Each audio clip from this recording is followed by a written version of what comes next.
ബാബ വാങ്കയുടെ പ്രവചനം എപ്പോഴും ലോകം ചർച്ച ചെയ്യാറുണ്ട്. ജപ്പാൻകാരുടെ ബാബ വാങ്കയാണ് റയോ തൽസുഗി. അവരുടെ ഏറ്റവും പുതിയ പ്രവചനമാണ് ഇപ്പോൾ ചർച്ചയാവുന്നത്. ജൂലൈ 5-ന് ജപ്പാനിൽ മഹാദുരന്തം ഉണ്ടാകുമെന്നാണ് റയോയുടെ പ്രവചനം.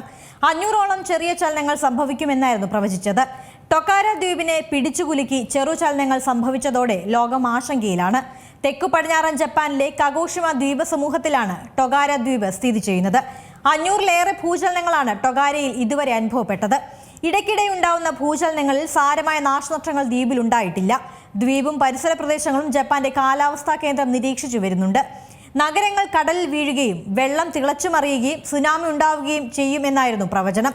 തൊഹുക്കുവിൽ 2011 ഉണ്ടായതിലും ഭയാനകമാകുമെന്നും പ്രവചിക്കുന്നുണ്ട്. നിലവിലെ വാൻഗെ എന്നാണ് റയോ തൽസുഗി അറിയപ്പെടുന്നത്.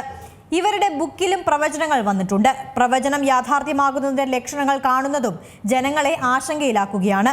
കോമിക് ഇല്ലുസ്ട്രേറ്റ് ആയിരുന്നു റയോ തൽസുഗി. 1999-ലാണ് സമുദ്രത്തിനടിയിലെ അഗ്നിപർവ്വതം പൊട്ടിത്തെറിക്കുമെന്ന് പറഞ്ഞ് ഒരു പുസ്തകം ഇറക്കിയത്. 2011 വരെ റയോയുടെ പ്രവചനം ആരും കാര്യമായി എടുത്തില്ല. 2011-ലെ തൊഹുകു ഭൂചലനവും സുനാമിയും റയോ നേരത്തെ തന്നെ വരച്ചു പുറത്തിറക്കി. അതോടെ ജപ്പാൻ ഞെട്ടി. 1995-ലെ കോബെ ഭൂകമ്പവും കോവിഡും റയോ പ്രവചിച്ചതാണെന്ന് പറയപ്പെടുന്നു. പസഫിക് റിംഗ് ഓഫ് ഫയറിലാണ് ജപ്പാൻ ഉൾപ്പെടുന്ന ഭൂഭാഗം. 4 പ്രധാന ഭൗമശിലാ ഫലകങ്ങൾ കൂടിച്ചേരുന്ന ഭാഗമാണിത്. ഈ ഫലകങ്ങളുടെ ചലനത്തെ തുടർന്ന് 1500-ലേറെ ഭൂചലനങ്ങൾ ജപ്പാനിൽ ഉണ്ടാകാറുണ്ട്. ലോകത്തുണ്ടാകുന്ന ഭൂചലനങ്ങളുടെ 18% ജപ്പാനിലാണ് സംഭവിക്കുന്നതെന്ന് പറയാം. ഇതിൽ ഭൂരിഭാഗവും ചെറുചലനങ്ങൾ തന്നെ. ദിവസങ്ങൾക്കുള്ളിൽ ഭൂകമ്പ മാപിനിയിൽ തീവ്രത അനുഭവപ്പെട്ടേക്കാവുന്ന ഭൂചലനത്തിന് സാധ്യതയുണ്ടെന്നാണ് വിദഗ്ധരും പറയുന്നത്.